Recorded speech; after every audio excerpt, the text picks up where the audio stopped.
I encourage every business owner listening to, watching this podcast to consider stapling themselves to the very next order that comes in from a customer. Staple yourself to that order, follow it throughout the organization until the product is shipped, the service is delivered. How many hands are you going to shake?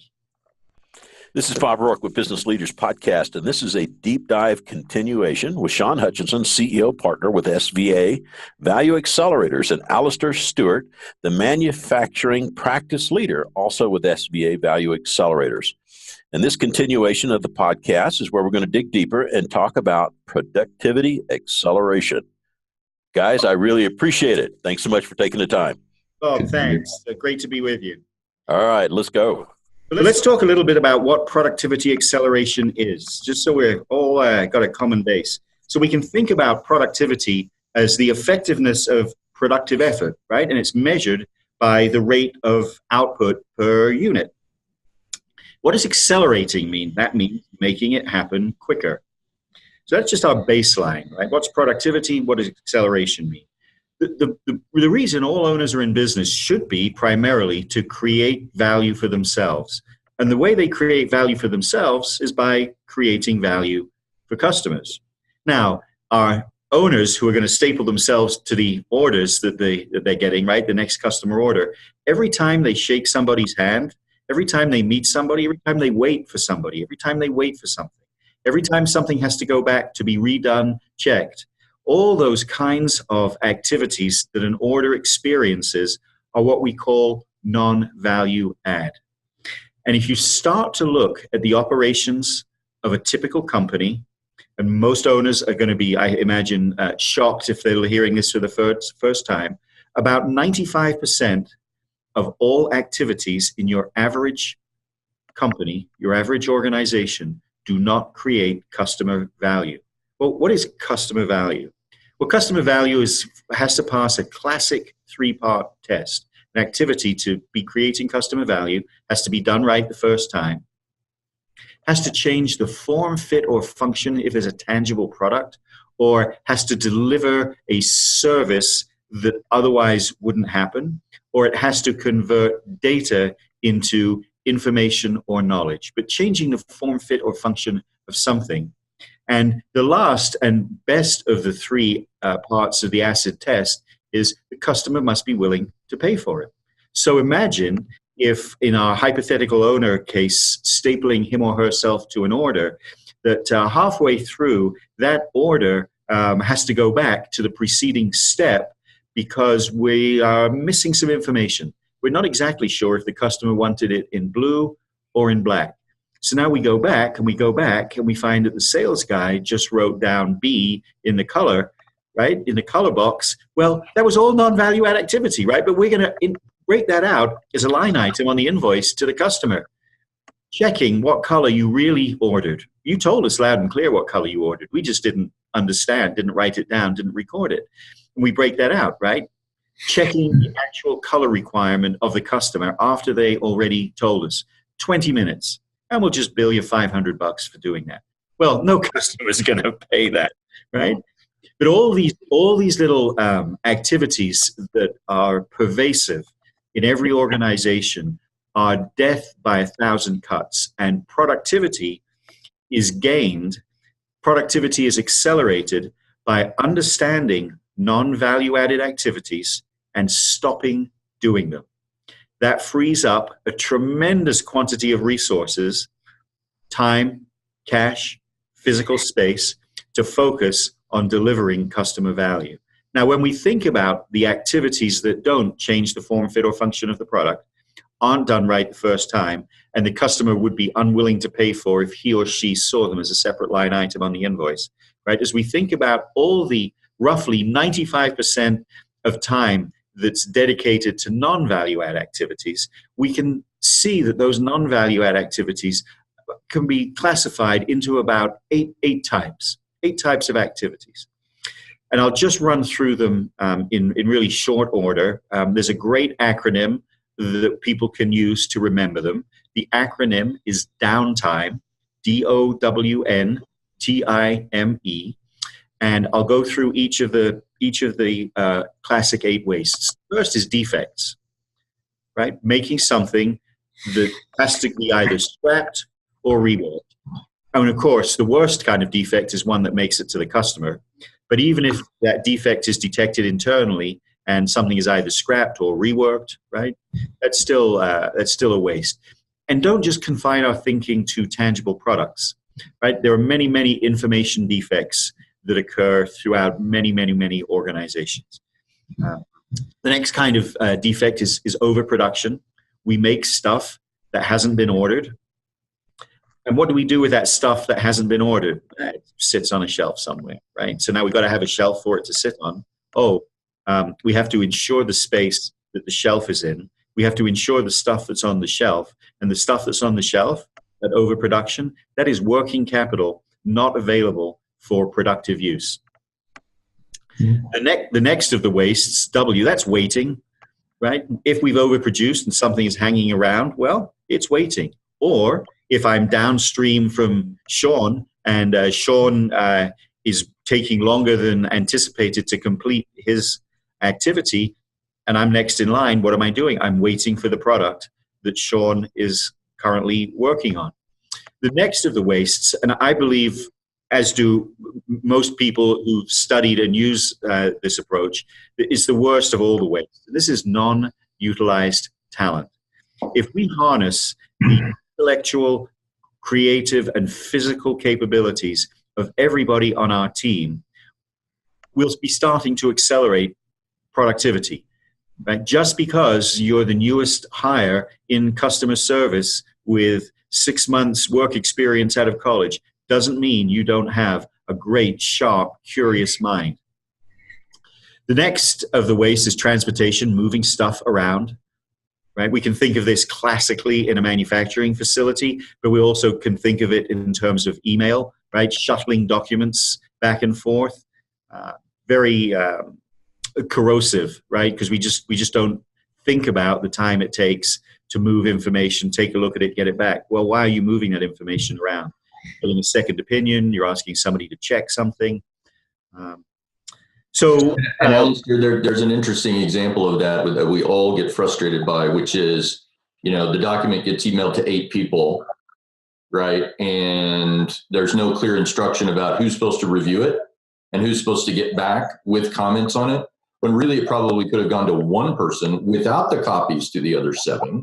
That person reviews it, comments on it, and then there's the question of, did it really have to happen that way? If it had been done right the first time, nobody would have had to review it. That's right, Sean. And when we come on to this concept of value stream mapping, right, we'll identify who needs to get something downstream and who doesn't. But you're absolutely right. You're absolutely right. The next of the wastes, inventory, right? If we have inventory hanging around, that is working capital that is unavailable for other productive uses. For example, being applied to innovation. The next of the wastes, the concept of motion. This comes more from a manufacturing perspective, but on the shop floor, right? Moving your hands, your body leads to all kinds of ergonomic challenges. Maybe not as relevant in the virtual world, the virtual economy. Certainly has a role as a waste in a service industry where there's a physical delivery of something. And then the final is excess processing, right? Painting the inside of a housing, right? Nobody's looking at the inside of that housing. Now, that's an example from the physical, tangible world, but we can also think of excessive processing in the design phase of anything, right? Am I doing more than is needed for the customer? And that might mean I really don't understand customer requirements. But anyway, 8 classic wastes of business activity that contribute to 95% of the hours. So imagine if my boss is looking for me to put in 40 solids every week. If I'm in a typical company, I'm spending 38 of those 40 solids on non-value add activity. That is a stunning piece of that should get the attention of every business owner. Just stop doing the non-value add activities, which allows us to focus on value add activities, and productivity goes through the roof. Now, how do we understand these wastes? How do we see them? Well, an easy way of learning to see the classic wastes is through a technique known as value stream mapping, laying out in sequential order a picture that shows the discrete activities or operations that go on and some data to characterize each operation. What is the standard cycle time for an operation? Right? You could think of this in terms of maybe if you're in the banking sector, right? Originating a loan. Mm-hmm.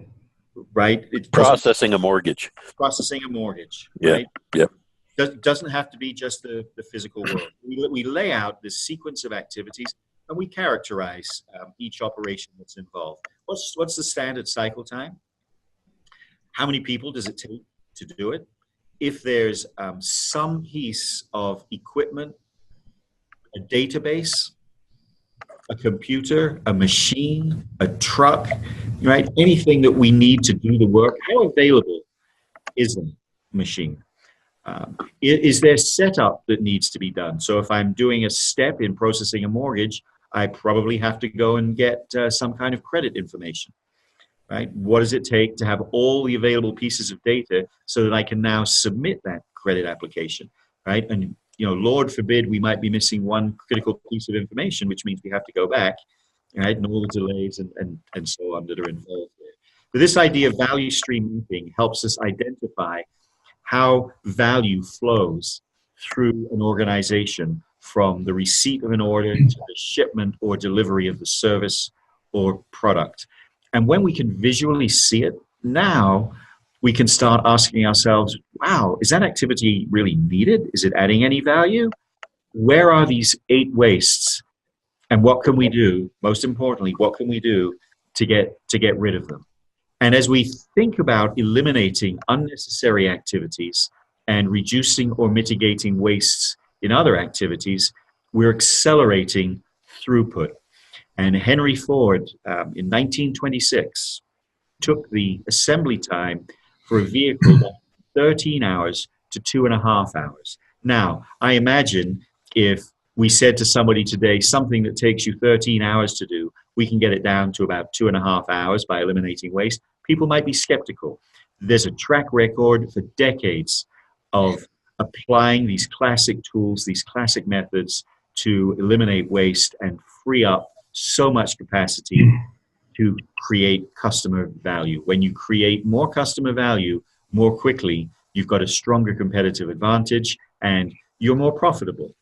We can also think about throughput as being revenue, right? If you believe in Dr. Goldratt's theory of constraints approach to running a business, right? There are only 3 metrics that Dr. Goldratt suggests we solve for, and they're throughput, inventory, and operating expense.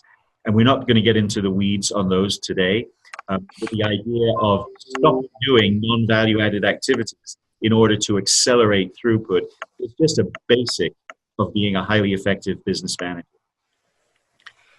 Now, Alistair, let me just, I'll make a few comments here. So I saw you do a value stream mapping exercise once that I thought was really interesting. And I think the visual aspect of this is just crucial for people to be able to see it. So what Alistair did, which I think was just brilliant in its simplicity, we had a management team in the room and we drew 6 lines, I think it was, on a whiteboard. Those lines, the space in between them represented what were called swim lanes. And those swim lanes represented either a department in the company or a functional area of the company. And for each step along the way, we put a sticky up there and we wrote what the step was, right?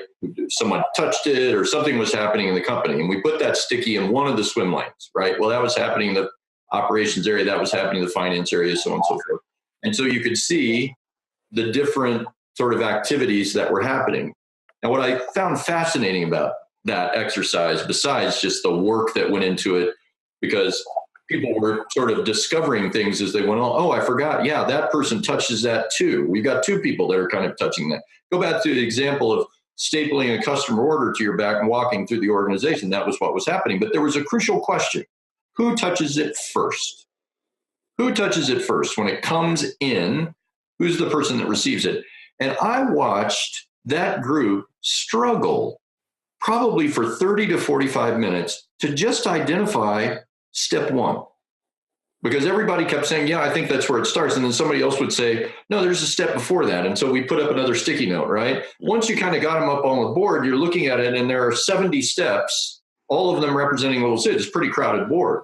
And then we went back and we started looking at it and said, is that really necessary? No, it's not. Rip it off the board, right? Rip it off the board, rip it off the board. Until eventually the happy path in that particular process emerges from first step to last step. And you've got, you go from 50 stickers on the board, 50 on the board to maybe, I don't know, less. Now, what Alistair was saying is you can make a big jump just by, eliminating 10 or 15%, because everything that happens when you free up those unnecessary steps really converts to not just the financial performance of the organization, but the line on the organization's balance sheet that's always at the top, which says cash on hand, right? And if that's bothering an owner, like, it seems like we don't have enough cash on hand ever. We're doing better, but my cash is just burning up here, right? I'm growing, but my cash is disappearing. What's happening? You can point right back to, I think you can point right back to gaps in productivity, gaps in throughput, constrictions on throughput. If you look at it visually, you're going to be able to begin to find those things. Now, that was one process. Here's the intimidating part, I think, of value stream mapping. That particular exercise was about an invoice coming in the company and an invoice getting out of the company, right? It was kind of like something came in, something we had to pay, right? An invoice that came into our company. How long is that taking us? Well, it was taking a long time. Really, once an invoice is in the company, there are probably only 3 or 4 steps until somebody writes a check. So I found that to be fascinating, to watch it happen in real time, and the real struggles. Now you think about that and you magnify it out to, well, our company probably has, 100 crucial processes that are similar, maybe more. We need to map every single one of those and look for gains in productivity.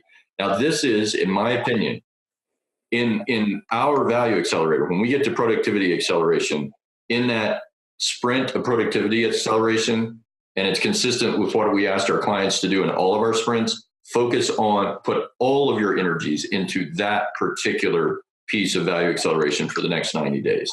Let's not think about other stuff. We've already done the prep for it. We have a very clear vision of the company of the future, because that's the sprint that precedes productivity acceleration. And the question is why? Why would you do that? Well, really good reason. The company of the future is going to allow you to get clear on where you want to plant your flag in the future, right? Strategy, where are we going? How are we going to get there? Well, if you don't know where you're going, you're going to wander around forever and you're probably not going to get anywhere. So now we have clarity on where we want to go. Let's imagine that there's, productivity problems on the shop floor in the manufacturing. And we can see that there's productivity problems in one production line for one product that the company is making. So the company allocates a significant amount of money and sends a team out on the floor to improve that product, right? To improve that piece of their throughput. And then after that, they do their strategy work, their company of the future work. And in that work, they get clarity on the fact that, hey, that product didn't do anything for us. It's not producing value for the company. It's taking a lot of capital up. And if we trace it all the way through, really, we're getting no shareholder value out of it. So we're going to starve that, and we're going to redirect that tied up capital to another higher value activity. So somebody walks out from the management and says to the shop floor, take that line down. We're not doing it anymore. And the person says, we just spent $500,000 improving the throughput for that product. Do you think you could have figured out before we did that we really didn't need to, and we could have put that $500,000 over here into something of higher value?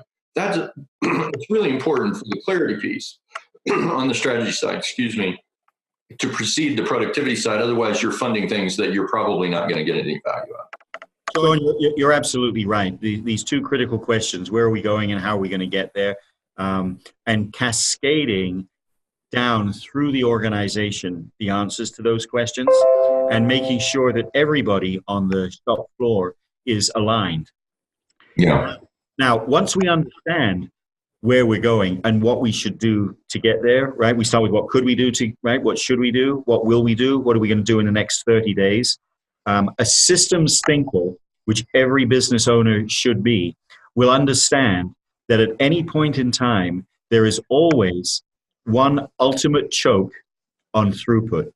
There is always one operation which is choking throughput in the company. Now, depending on your product or service mix, market demand, seasonality, a whole bunch of things, it is not unlikely that that constraint will move around within the organization.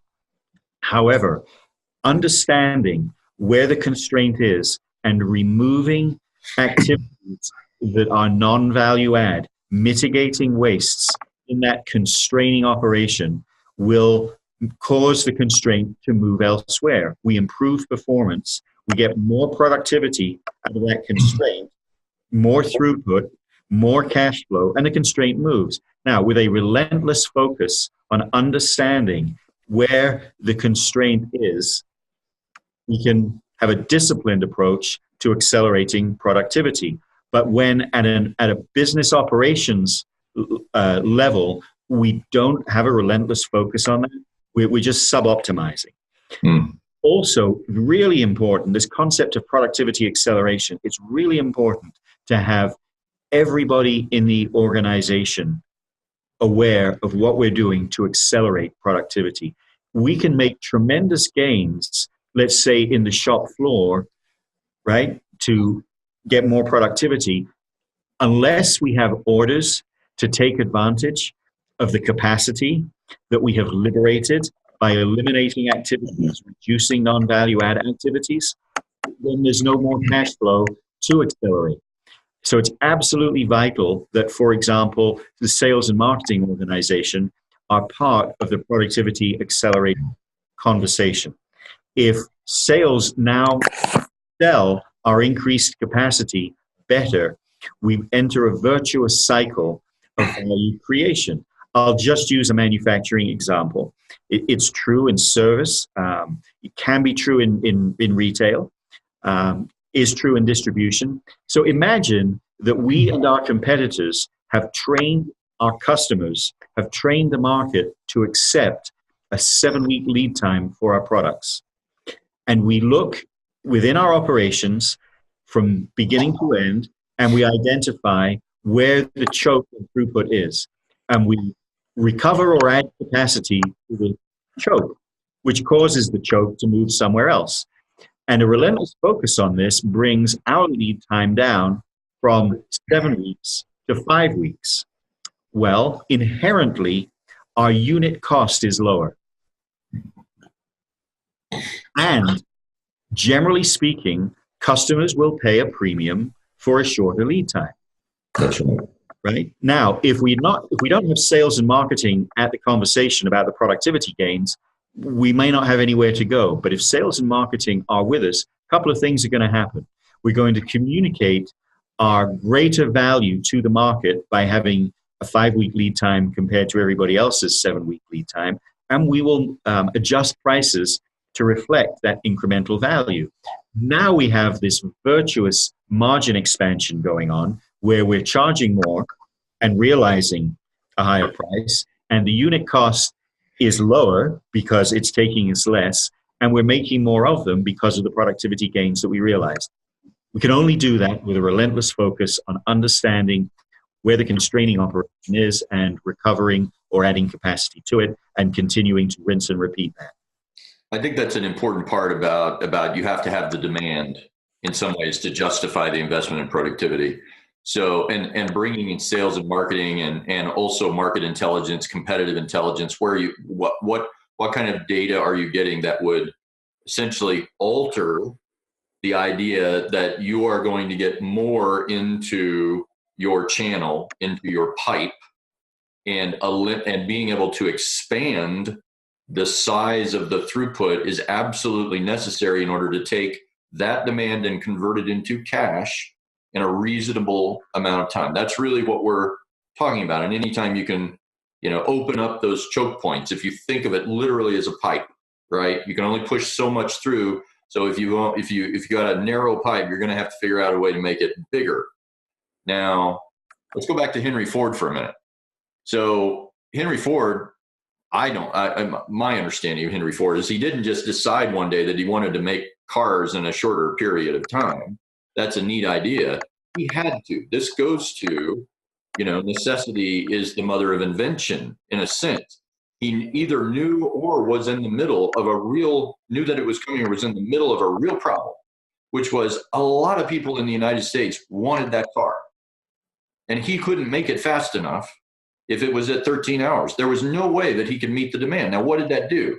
One, if he didn't figure out how to do it, he was opening the door for a competitor to figure it out themselves and step into the gap. So he didn't want to provide any toe in the door room for one of his competitors to make it faster and meet the demand that had emerged that he had created in a way by manufacturing this sort of first or early stage automobile, and everybody was wowed by it. Now everybody wanted a car. As many people wanted a car as they could get. Well, the other people were seeing that. That was no secret. So they're going to go start car companies and they're going to start making a better car. So how does he keep them at bay? He figures out how to make a car faster. And he challenges them to catch up with Ford. A hard thing to do. This is the legend, right? This is what made that situation legendary. So does creating demand, he did it really well on the front end. He was innovative. He knew what to tie his cash up in. And then he reacted, probably proactively in some ways, to, I'm going to see a huge demand for this vehicle in the United States. I better figure out how to make it better. That's right, Sean. And you raised a key phrase, necessity is the mother of invention. At the end of the Second World War, Japan's industrial capacity and capability had been tremendously impaired. And in the United States, all the GIs came back, and we had a couple of decades of tremendous gains in prosperity. And a blue-collar working class guy could have a great life, right? Provide very, very well for him and his family. In Japan, as they were rebuilding, right, necessity was the mother of their invention. And when we saw the gas crisis hit in 1973, was when we started to see small, fuel-efficient motor vehicles show up, and Detroit was really unable to respond, in part because of worker management dynamics through the unions. And a little later, we started to see small yellow boxes, a little bit bigger than a carton of cigarettes, and they were called the Sony Walkman, right? And if you think about an economy that we devastated and then was able to come and outcompete the U.S. auto industry, the U.S. consumer electronics industry, right? Create classes of new products through innovation, and those economic gains, that competitive advantage that the Japanese industrial sector realized, came about in significant part through a tremendous focus on productivity acceleration. They learned very well from Henry Ford. In the developed economies, we kind of become complacent, and complacency, as we know, is business death.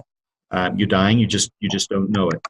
So again, a relentless focus on a systems approach to understanding the constraint. Now, I do want to touch on one really important point about productivity acceleration that many organizations fail to appreciate and take advantage of. A great strategy with a poor culture is likely to lead to failure. An okay strategy with a great culture will beat it, generally speaking. And productivity acceleration is a great way to engage the workforce, even at the most fundamental level, around the three WIFMs. A WIFM, or what's in it for me? Most people go to work for employment security. They would like a quicker, bigger increase in base pay, and they would like a quicker likelier increase in a bonus. Well, productivity acceleration is what helps them realize those three basic things. Makes their employer a stronger competitor, increases employment security, right? More likelihood of getting a bigger, better base and bonus increase. Yeah, it's worth mentioning there, Alistair, just back to Ford for a minute. When Ford created this assembly line process that was just so efficient, he also created a cultural challenge, which was this was very monotonous work, right? And we know assembly line work that involves human hands still today, very repetitive, right? Someone's doing the same thing 1,000 times a day or whatever the number is. And that there's sometimes a challenge there is a challenge, I think, with creating fulfilling, meaningful work in that environment. Yeah, Ford tripled the amount of money that that he was paying people to work in his factory compared to the other factories. Because he had a sense that part of his workforce strategy, part of his talent strategy he was gonna have to pay people more, right? He also knew that every penny mattered. So if he's going to pay people more, he was going to have to get a significant amount of throughput out of that. There was going to have to be some productivity gains. He got both. He got the best workers, right? That even though the work was monotonous, they were trading off monotony for triple pay. So they made a choice, and he got the throughput that he needed in order to justify that kind of margin erosion, which was, directly related to tripling the pay of the workers. That's right, Sean. And this focus on removing non-value-added activities, that's where we free up the creative capabilities and talents of everybody on the team, right? And I'm a firm believer that unutilized, non-utilized talent is probably the worst of the wastes.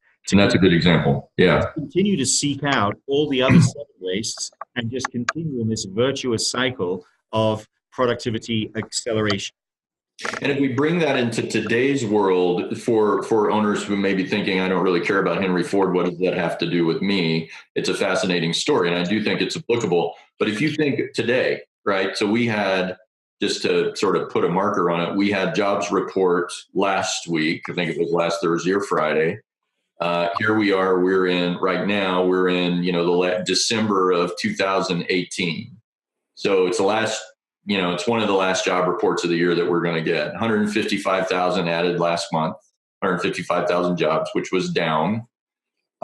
Wages going up, and we're at almost a historically low unemployment rate of 3.7% here in the United States. Almost every one of our clients right now, I would say every one of our clients right now, is struggling to get good talent and struggling to retain good talent. So if you see wages start to rise, that's an indication potentially of inflation, right? So we're starting to it's good news that people are being paid more, but downstream in terms of pricing strategies in the market, maybe not so good news. So you're starting to see early signs, as we would expect, that a low unemployment may drive higher pricing ultimately, because you got to pay your people more, right?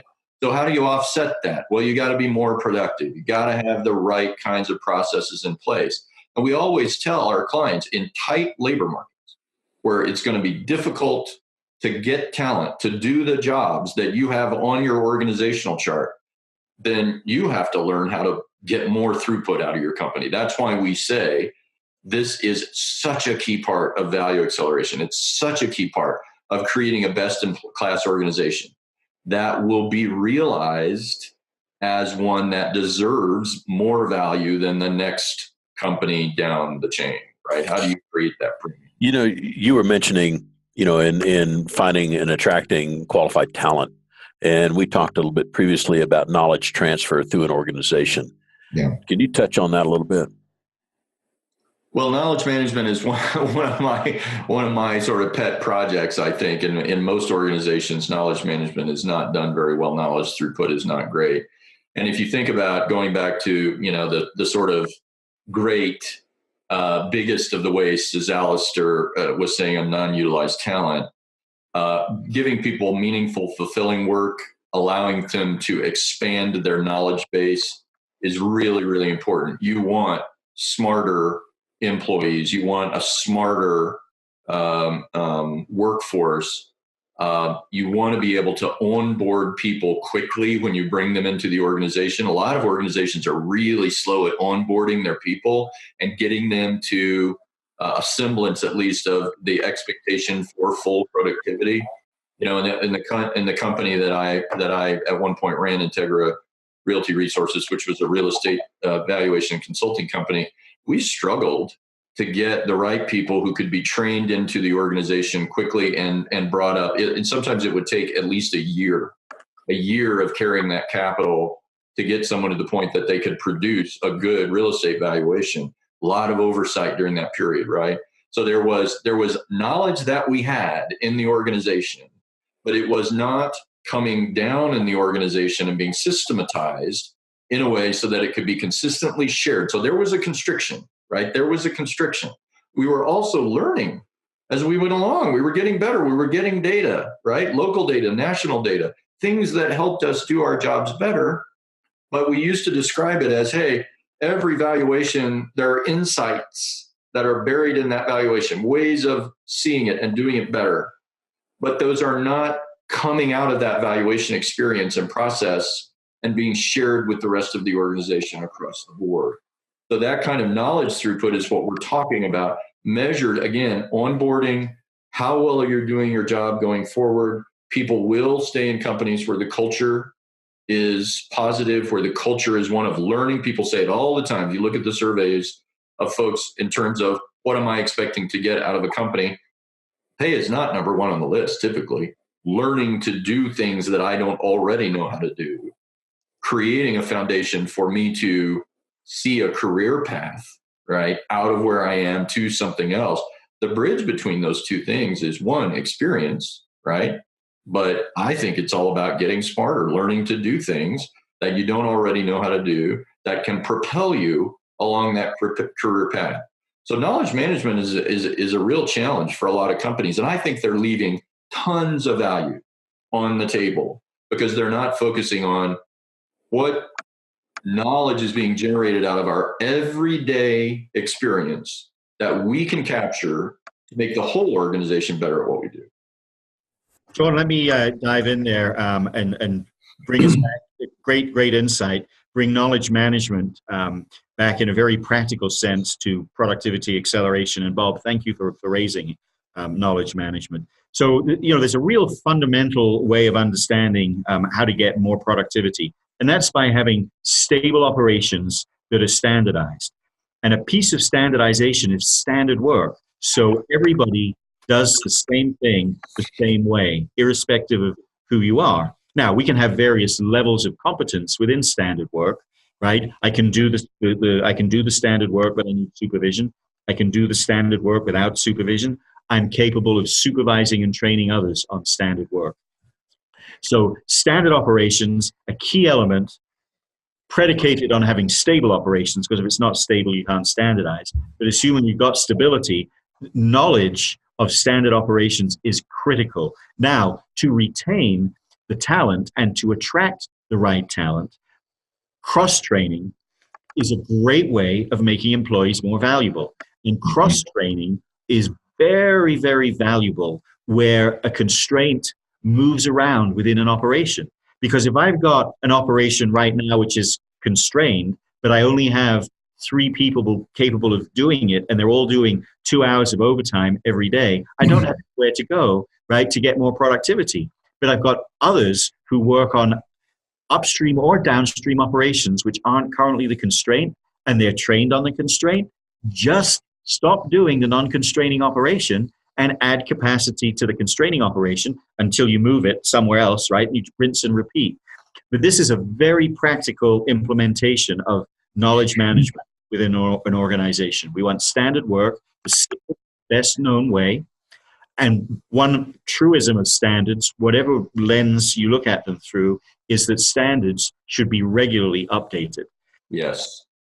Right. And who knows best how to update the standard? The people doing the work themselves. That's right. Yeah. Let me give you an example from one of our clients. So in response, this is a company that's in the construction space, and in response to an extraordinary event, they had to rapidly expand their workforce to respond. So they have about 800 full-time employees. They have about, I would say, 80 to 100 of those are in the management or professional class, and the rest are folks that work in the field, right? Doing the, on the ground work. So they had to expand from 800 employees to 4,000 employees in a short period of time. And I'm not talking about a year, I'm talking about months. So they had already, as part of the workforce strategy that we had helped them design, and we had helped them find and bring in professionals who really excelled in those areas. This was part of their value acceleration process. We already had processes for training and sharing knowledge and mentoring and getting them with the right people so that their onboarding could be accelerated. They can be moved, right out into the field doing this work in crews. So the way that the work was done is it was modularized, right? So you would have a crew of maybe 4 or 5 people, each one of which contributed value-added steps to the process. And then they could get out there in the standard work and they could roll it just really, really quickly. They could get those things, in place and then move on to the next standard work piece. So part of that training program had been initiated earlier, and it was scalable. We just had to do more of it in a short period of time. In addition, we had created a high potential academy where literally on weekends, from their own volition, they were high potentials were identified. They were put through an academy that developed their high potential, and they were ready to lead that initiative when it came. They were ready to create talent, not just attract talent, but create smarter talent out of that process. So it works. I know it works because I've seen it in action, and I think it's so important. And that, by the way, is not a manufacturing company. That's a service company in a way, right?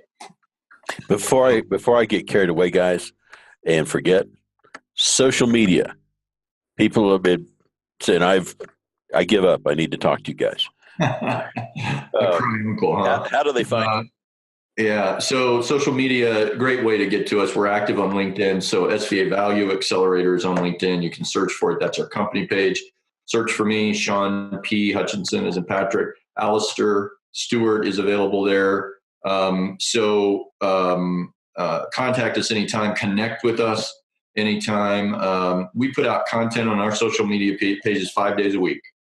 5 days a week, aimed at owners who are interested in value acceleration, succession planning, anything that really is important in this particular space of transition readiness. If you connect with us, you're going to see it in your feed 5 days a week. And then you guys also have something new coming up, starting, I think, in the first quarter of 2019. That's right. So we're creating an educational platform and an academy for business owners, not just baby boomers, but also early stage and mid stage baby boomers, second generation of family businesses.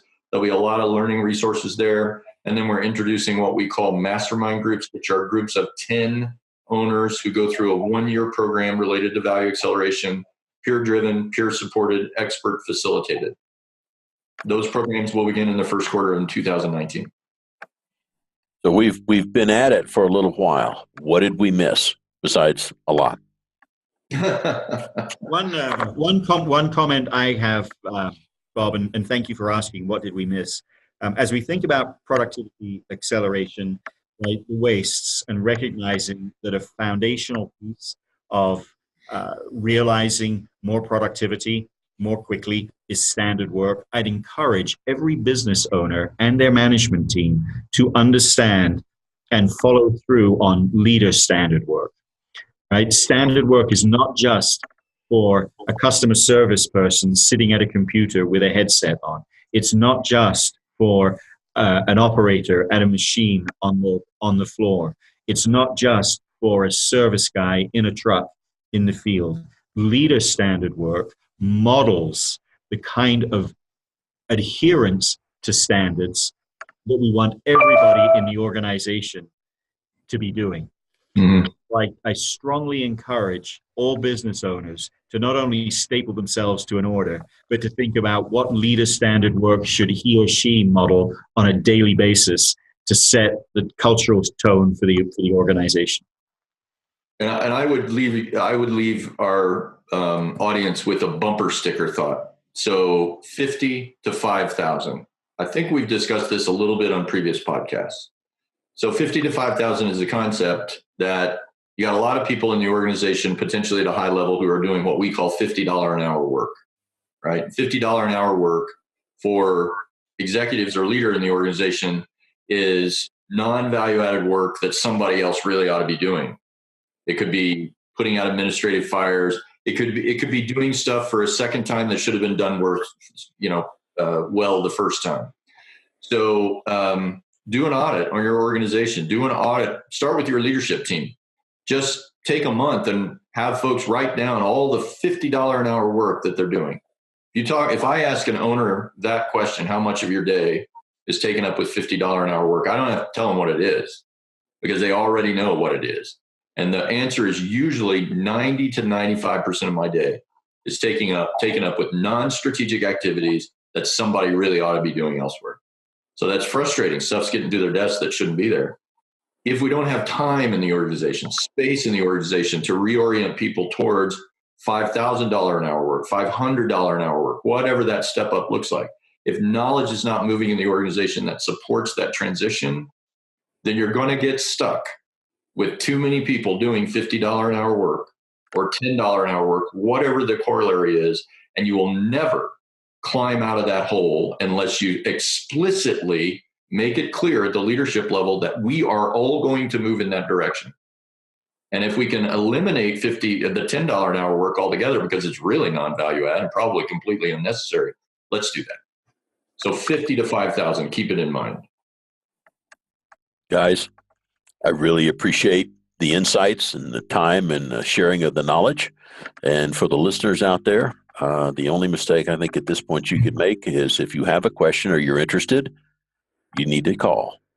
And don't mess up. Give them a call. See what we can do. So, hey, guys, really appreciate you taking the time. Thanks. Our pleasure. Thank you so much, Bob.